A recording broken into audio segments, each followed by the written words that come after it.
Do you love to bench press, but your shoulder hurts? Watch this. Our first caller is Andrew from California. Andrew, what's happening, man? How can we help you?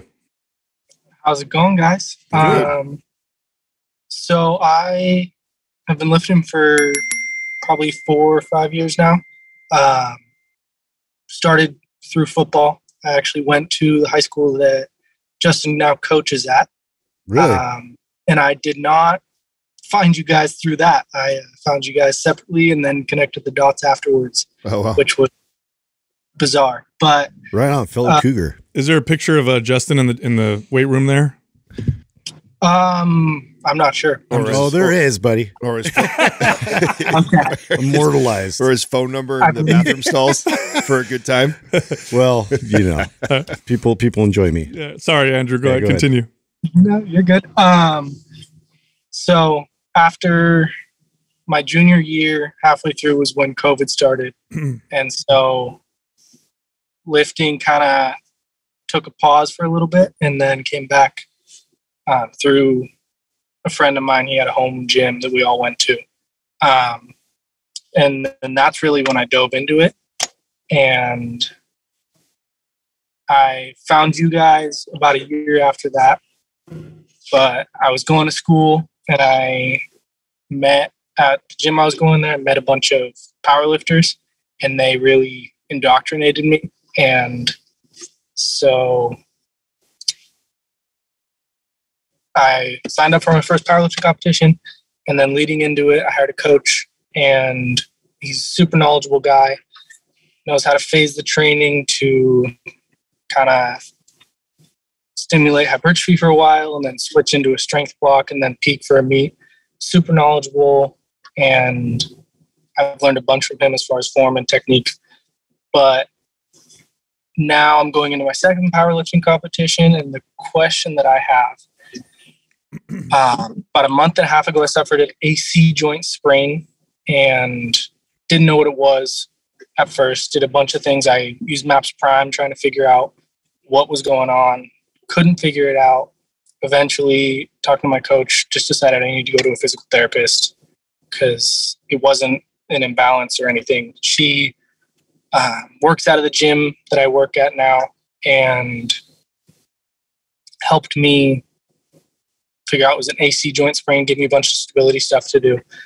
But now that I'm leading into my second competition that I've been preparing for like 6 months for it and don't quite know how to bench with an AC joint sprain. We've been basically staying pain-free, and that's my max all time is 275, and I haven't been able to go over 185 without having pain. My coach, he's super knowledgeable, knows a bunch, but doesn't have much to say other than we got to stay pain-free. We tried some technique things, couldn't get that. So right now our plan is just 2 weeks out to kind of just see what I can do as far as singles and then just try to replicate that on meet day. Just sucks because it's been like 6 months preparing for this and don't quite know what to do. Yeah, no. Okay. So, AC joint issues are relatively common. Close to home for you. Yeah. Yeah. I had AC joint separation. So yours wasn't separated, right? It was just a sprain. It was a sprain. Yeah. No tears, no separation. All right. That's good. That's very good because it can get better. Mine's separated. So the AC joint, a acromioclavicular joint, it's where the collarbone, kind of the end of the collarbone here at the top of the shoulder. And there's a lot of stress being placed on it in horizontal type pressing. Believe it or not, overhead pressing tends to not bother it. Incline pressing tends to not bother it. Dips, like bodyweight dips and bench press and decline type stuff will probably bother it most. You know, here's the deal. I know it sucks because you're preparing for this meet, but my suggestion is to wait until it's fully healed, which may mean in this situation you avoid bench press for a while. So we're not talking about, it's unstable and that's why it's sprained, meaning there's an injury there. You got to wait. Is it, Sal, what are some of the most common reasons why someone sprains that? The inability maybe to pack the joint and stay stable there? Is that normally why someone sprains the AC joint? You know, there's such an emphasis in powerlifting with the bench press that you start to develop imbalances with your pressing and the arch of the bench and the way you're positioning yourself. That AC joint is just placed on with all that volume, it's just placed under a lot of stress. Now, I didn't do mine benching. I did mine because I placed my arm back in jiu-jitsu and hit the ground real hard. And so you'll see AC joint separations like football and sports like that. But powerlifters often will get pain in the AC joint, and you got to lay off the bench for a while. Now, what you can do is you could do incline presses, incline dumbbell presses. You could do overhead presses, which will maintain some of your bench strength. But I would avoid competing in the bench press until you're like 100%. And you're young, and I know this is like exciting and you're competing, but what you don't want to do is get to the point where you have to have it get resected, because then you'll never get 100% of the stability you can have in your shoulder. So like my left shoulder, I have the AC joint was resected. Now I've got it back to like 90% of its original stability, but I'll never get back to 100% because and now that joint's gone. Look how buff Sal is. He has the bench with 135 all the time. All the time. That's his max. In one hand though. Yeah. So no, but you know, all joking aside, you're going to probably have to avoid benching for a while. So I would suggest if you want to continue to compete, maybe you compete in a single exercise meet, you know, like a deadlift or a squat. Sometimes they have those. Or just chalk it up, go to the meet, work your way back, do a real light bench, and then just look and see how heavy you can squat and deadlift. And your total's not going to be great because your bench is going to be so low. But so what? You're still learning the skill. You're still competing. You're still part of powerlifting.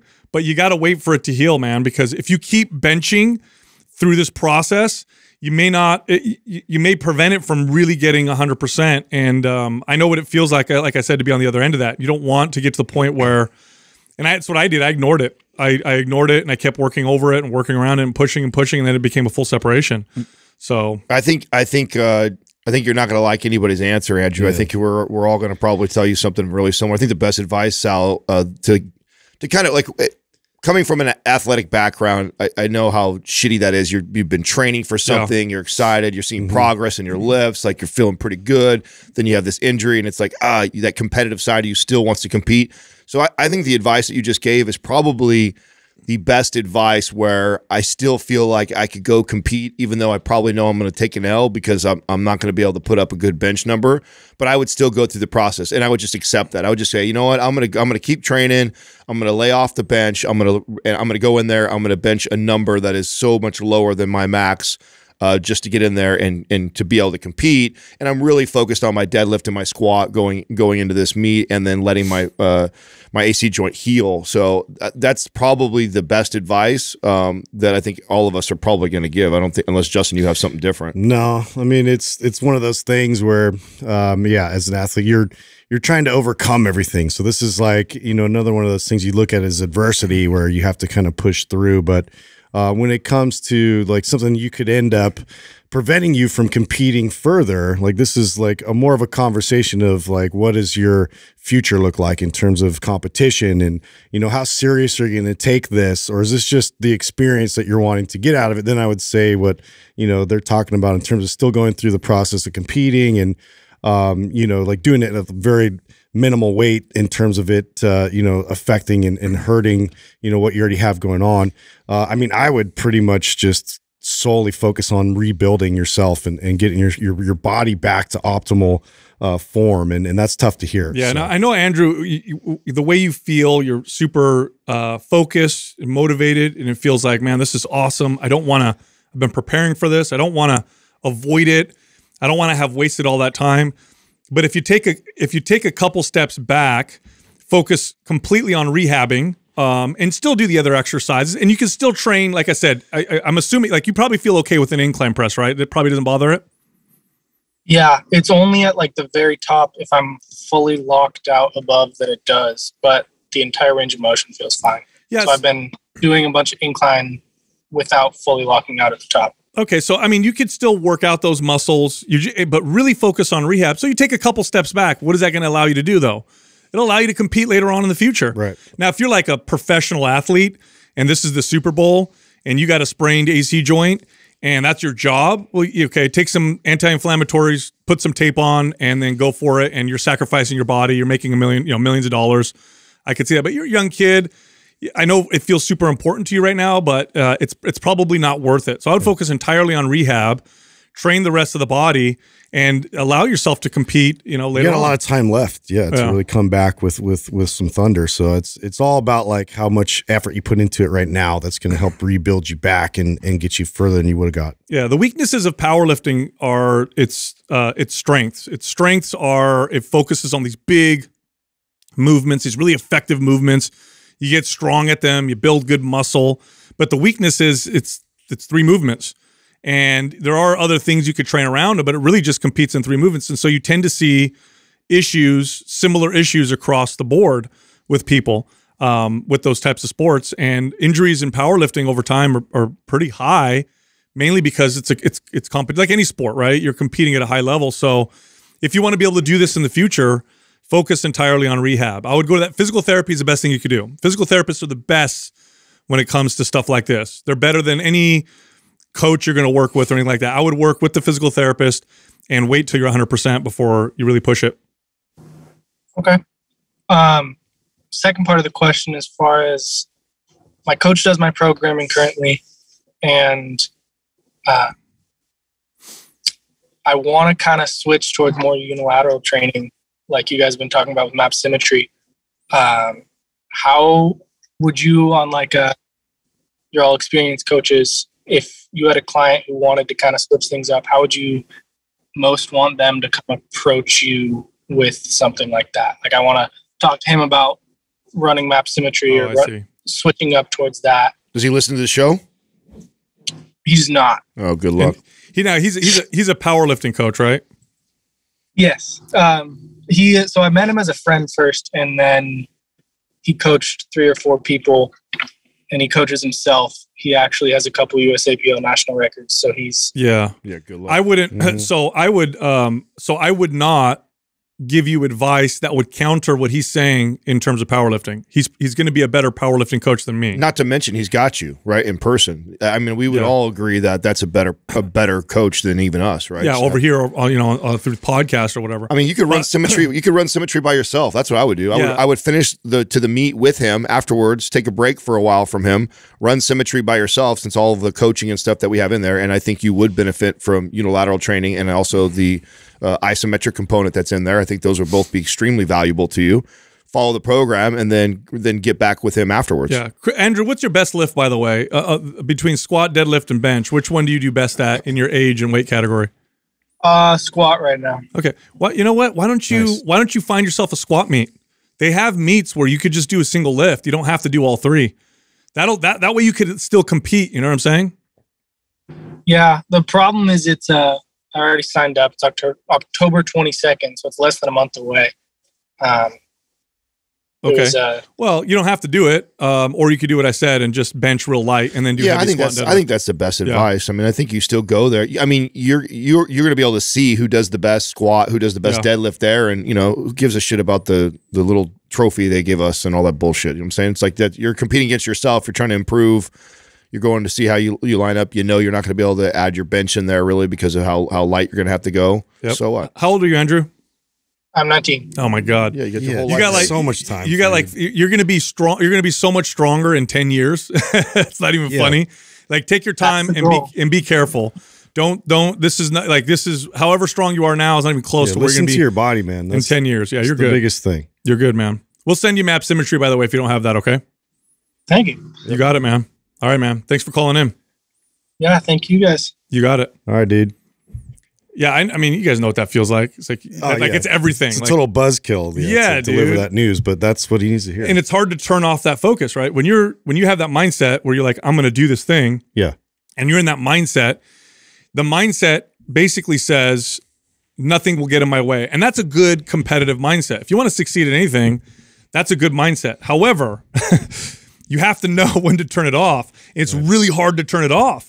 Because now you're like, well, I'm going to injure myself, which means I can't compete again, but I'm not going to let anything stop me. So you're in this like, what do I do? The struggle. Like, I'm going to finish this thing out because I'm so committed, but then it's going to hurt me. And then I won't be able to do it again. This is where I look at there's an added element of responsibility on the coaches to really like maintain that kind of integrity of like not being like, yeah, just push through. Like, because the athlete is always going to, well, a good athlete's always going to have that mentality. That this is just adversity. I could just push my way through it. I'm still going to compete. I'm still going to do my best, you know, and that's what you want out of your athlete. But as a coach, you know, is this really setting them up for success, or is this like deterring them from then being able to pursue things in the future? Well, it sounds like his coach had already told him to back off. They were doing incline stuff. So it sounds like the coach knows what they're doing. What it sounds like to me was he's already got his answer from mom, and he's coming to dad now. And wants to see if dad has a different. Bro, he's 19 years old. I know. Same answer. Yeah. So you know, I would have been, I mean, he's way better than I would have been at 19. I wouldn't even have called anybody. I would have been like, I'm doing it anyway. You know? I mean, you know, case in point, I had to have surgery. So, I mean, what are some stuff? I mean, the thing that comes to mind for me is like priming before he works out, like the wall circles, doing like overhead carries, maybe impacting